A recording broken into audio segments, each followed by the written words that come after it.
کی خدمت میں آتا ہے، کہتا ہے کہ ابا جان یہ کچھ گندم ہے، یہ کچھ اجناس ہے، یہ کچھ چیزیں ہیں، اس کو اپنے پاس رکھ لو امانت کے طور پر، اس کو محفوظ رکھو، میں تجارت کے لیے باہر جا رہا ہوں، 2 سال کے بعد واپس آؤں گا تم سے لے لوں گا، اس کو اپنے پاس امانت کے طور پر محفوظ رکھنا۔ اس کے بعد اس بیٹے کے جانے کے بعد باپ بیمار ہو گیا، باپ بیمار ہو گیا، کچھ پریشانی آ گئی، اب بیٹے کے مال سے اپنا علاج کرانا اور ان بیٹے کے مال کو استعمال کرنا شروع کر دیا۔ باپ کمزور ہو گیا، آمدنی ختم ہو گئی، 2 سال گزر گئے، آمدنی بھی ختم ہو گئی، بیٹا واپس بھی آ گیا اور اس نے آتے ہی باپ سے کہا کہ ابا جان میری امانت واپس کرو، میرا مال واپس کرو۔ باپ نے کہا کہ بیٹا میں نے اب تک تو تیری پرورش کی، تجھے پالا پوسا بڑا کیا، میں بیمار ہو گیا، کچھ پریشانی آ گئی تھی، کچھ حالات ایسے آ گئے تھے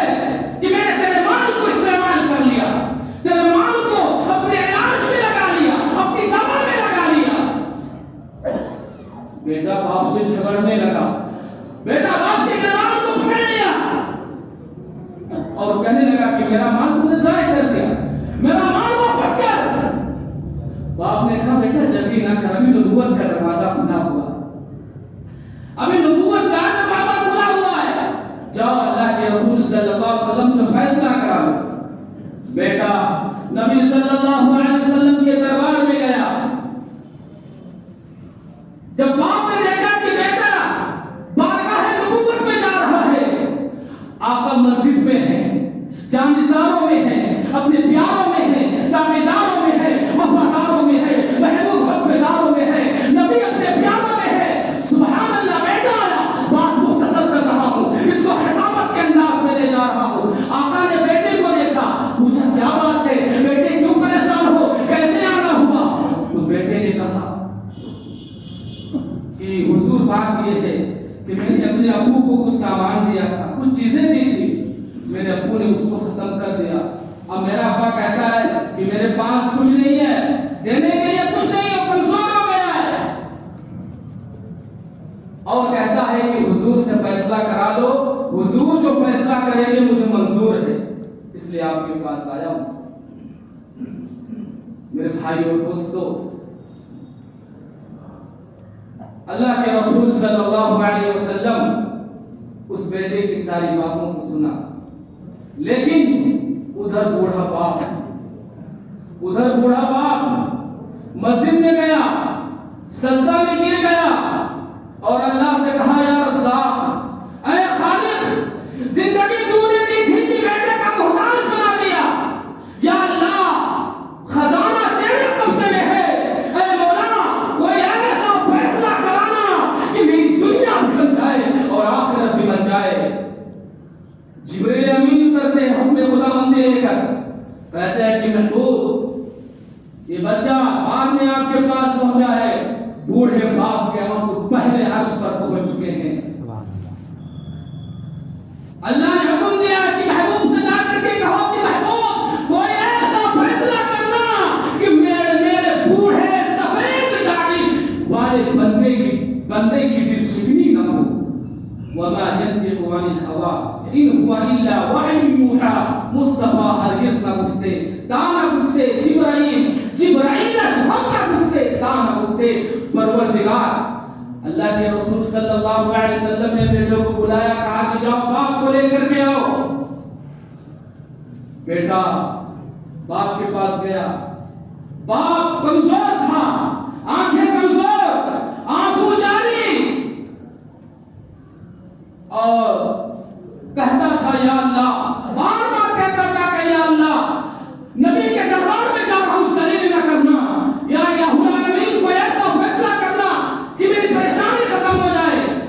جب بوڑھا باپ نبی صلی اللہ علیہ وسلم کے دربار کی طرف جاتا ہے، اللہ کے رسول دیکھتے ہیں بوڑھے باپ کو، فوراً کھڑے ہو جاتے ہیں، اور جب سامنے آتا ہے تو بوڑھے باپ کے ہاتھ کو پکڑتے ہیں، کہتے ہیں کہ بوڑھے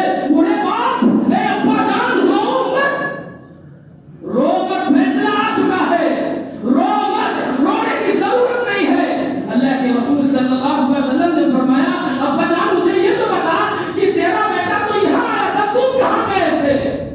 باپ نے کہا کہ میں نے سوچا کہ کملی والا تو شفیق ہے، کملی والا تو شفیق ہے، نرم دل ہے، شاید بیٹے کے حق میں فیصلہ نہ کر دے، اس لیے میں اللہ کے دربار میں گیا تھا، یہ آپ کے پاس آیا تھا، میں اللہ کے دربار میں گیا تھا کہ یا الہ العالمین تو نے مجھے بوڑھا بنا دیا اور مجھے بیٹے کا محتاج بنا دیا، یا الہ العالمین کوئی ایسا فیصلہ کرانا کہ میری پریشانی ختم ہو جائے۔ اس کے بعد اللہ کے رسول صلی اللہ علیہ وسلم نے بیٹوں کو بلایا اور فرمایا انتا ومالک لابیک، کہ تو اور تیرا مال تیرے باپ کے لیے۔ سبحان اللہ، یہ ہے باپ کا مرتبہ ہے دوستو۔ آج بیٹا مالدار ہو جاتا ہے باپ کے مقابلے میں، باپ کو جھڑکنے میں تعامل بھی نہیں کرتا، باپ کو فٹکارنے میں تعامل بھی نہیں کرتا۔ یاد رکھو میرے دوستو، ایک شخص نے اللہ کے رسول صلی اللہ علیہ وسلم سے پوچھا ما حق الوالدین، یا رسول اللہ والدین کا حق کیا ہے؟ اللہ کے رسول صلی اللہ علیہ وسلم نے اس وقت فرمایا تھا ہما جنتک و نارک، وہی تیری جنت ہے اور وہی تیری جہنم ہے۔ کیا مطلب اس حدیث کا؟ مطلب یہ ہے ماں باپ کے ساتھ اگر اچھا سلوک کرو گے، ان کے ساتھ اچھا برتاؤ کرو گے تو جنت کے حقدار بنو گے، اور اگر ماں باپ کے ساتھ برا سلوک کرو گے تو اپنا ٹھکانہ جہنم بناؤ۔ اس حدیث کا مطلب میرے بھائیوں دوستوں اور بزرگوں، آج اولاد والدین کو حقوق کو بھول گئی ہے۔ آج تو ماں کو جھڑکنا، پیارے والد کے گریبان پر ہاتھ ڈال دینا، یہ تو اولاد کے لیے آسان ہو گیا ہے۔ مسلمانوں، یہی سبب ہے تمہاری ہلاکت و بربادی کا، یہی سبب ہے۔ والدین کی اہمیت کا اندازہ حضرت اویس قرنی کے واقعہ سے لگایا جا سکتا ہے کہ ان کو والدین کی خدمت سے کیا مرتبہ ملا۔ شہنشاہ دو جہاں تخلیق کون و مکان صلی اللہ علیہ وسلم کا جب آخری وقت تھا، آپ نے حضرت عمر کو وصیت کرتے ہوئے فرمایا کہ عمر حضرت اویس قرنی کو میرا سلام کہنا اور میری امت کی مغفرت کی دعا کرانا۔ جب حضرت عمر رضی اللہ تعالی عنہ کی ملاقات حضرت اویس قرنی سے ہوتی ہے اور آپ نے کہا کہ اللہ کے رسول نے آپ کو سلام عرض کیا ہے اور دعا کی درخواست کی، اور حضور صلی اللہ علیہ وسلم کا پیراہن پیش کیا، یعنی کرتا پیش کیا، تو حضرت اویس قرنی حضور صلی اللہ علیہ وسلم کے پیراہن کو لے کر کچھ فاصلے پر چلے گئے اور بارگاہ ربوبیت میں التجا کی کہ یا اللہ، اے رب دو جہاں، میں سرکار دو جہاں صلی اللہ علیہ وسلم کے پیراہن کو اس وقت نہ پہنوں گا جب تک آپ امت کی مغفرت نہ فرما دیں، کیونکہ تیرے نبی نے اپنی امت کو میرے حوالے کیا ہے۔ ندائے غیبی آئی کہ تمہاری سفارش پر میں نے امت کے کچھ افراد کی مغفرت فرما دی۔ آپ نے عرض کیا کہ نہیں پورے امت کی مغفرت کر دی جائے، جو اللہ نے فرمایا کہ ہاں بنو ربیعہ اور بنو مزر کے بھیڑوں کے بالوں کے بغل میں نے لوگوں کی مغفرت کر دی۔ اب سوچو میرے دوستو، اس واقعہ سے اندازہ لگاؤ اویس قرنی کو یہ مرتبہ کہاں سے ملا، یہ مرتبہ کیوں ملا اور کہاں سے ملا؟ یہ مرتبہ ملا میرے دوستو اپنے والدہ کے قدموں سے ملا۔ میرے دوستو اور بزرگوں، ایک وقت تھا کہ اولاد والدین کی خدمت کر کے اپنے آپ کو آسانی کے ساتھ جنت کا مستحق بنا لیا کرتی تھی۔ آج تو اولاد والدین کے ساتھ وہ سلوک کرتی ہے اور کہتی ہے کہ تم نے ہمارے ساتھ کیا کیا۔ اے مسلمانوں، میرے بھائیوں، نوجوانوں، غور کر، تو کیسے بھول گیا کہ جب تجھے بھوک لگتی تھی والدین کو رحم آتا تھا، تجھے پیاس ستاتی تھی والدین پریشان ہو جایا کرتے تھے، تجھے سردی گرمی لگتی تھی والدین کو ترس آتا تھا، تجھے کوئی بیماری لاحق ہو جایا کرتی تھی تو والدین کی نیند حرام ہو جایا کرتی تھی، تجھے کچھ دکھ تکلیف پہنچتی تھی تو والدین، تمہارے پیرنٹس، تمہارے ماں باپ اپنی نیند کو، اپنی راحت و آرام کو قربان کر دیا کرتے تھے۔ لیکن افسوس سب افسوس، وہی اولاد سب سے پہلے جس کو ظلم و ستم کا نشانہ بناتی ہے وہ اس کے پیارے والدین ہوتے ہیں۔ یاد رکھو، وہ اولاد جس کو والدین نے ایسے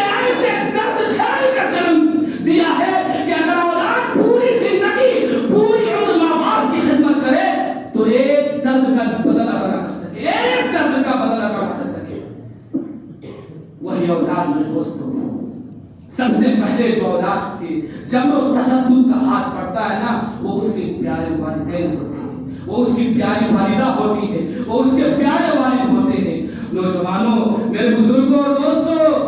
اگر چاہیے ایک مسلم حقیقت ہے، یہ ایک مسلم حقیقت ہے، اگر کوئی چاہتا ہے کہ اس کی تجارت میں نفع ہو، جو چاہے کہ اس کی مکان میں برکت ہو، جو چاہے کہ اس کی دکان میں اسرت ہو، جو چاہے کہ اس کے کاروبار چمک جائے، تو میرے دوستوں والدین کی فرما برداری کے ساتھ ان کی خدمت کو لازم پکڑ لو۔ اللہ کے رسول صلی اللہ علیہ وسلم سے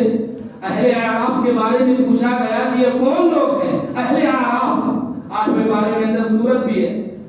آپ سے پوچھا گیا کہ اہل اعراف کون ہیں؟ آپ صلی اللہ علیہ وسلم نے فرمایا کہ یہ وہ لوگ ہیں جو اپنے والدین کی مرضی اور اجازت کے بغیر جہاد میں شریک ہو گئے تھے اور شہید بھی ہو گئے تھے، لیکن ان کو جنت کے داخلے سے والدین کی نافرمانی نے روک دیا ہے اور جہنم کے داخلے سے شہادت فی سبیل اللہ نے روک دیا ہے۔ اس حدیث سے معلوم ہوتا ہے نوجوانوں، یاد رکھو کہ جائز کاموں کے اندر بھی والدین کی رضامندی ضروری ہے، ورنہ جنت سے محروم کر دیے جاؤ گے۔ یاد رکھو میرے دوستو، اگر سسرال میں پیسہ بھیجوانا ہے، سالی صاحبہ کو دینا ہے، سالے صاحب کو دینا ہے، تو یاد رکھو اس میں بھی والدین کی رضامندی ضروری ہے۔ اگر والد ناراض ہے، رضامند نہیں ہے، تو قطعاً کی اجازت نہیں ہے میرے دوستو کہ والدین کے خلاف ہم کوئی قدم اٹھائیں، جنت سے محروم کر دیا جاؤ گے، پھر اہل اعراف میں ٹھکانہ ہوگا۔ دوستو اور بزرگوں، کسی دانش مند نے کیا صحیح کہا ہے اور بڑا پیارا قول ہے، من عق والدیہ عقہ ولدہ، کہ جو شخص اپنے والدین کے ساتھ نافرمانی کرے گا تو اس کی اولاد بھی اس کے ساتھ نافرمانی کرے گی، وہ بھی ستائے گی، رلائے گی۔ چلتے چلاتے ایک بات کہتا ہوں میرے دوستو کہ 4 آدمیوں کی خدمت سے کسی کو عار محسوس نہ کرنی چاہیے۔ اول یہ کہ ماں باپ کی خدمت سے،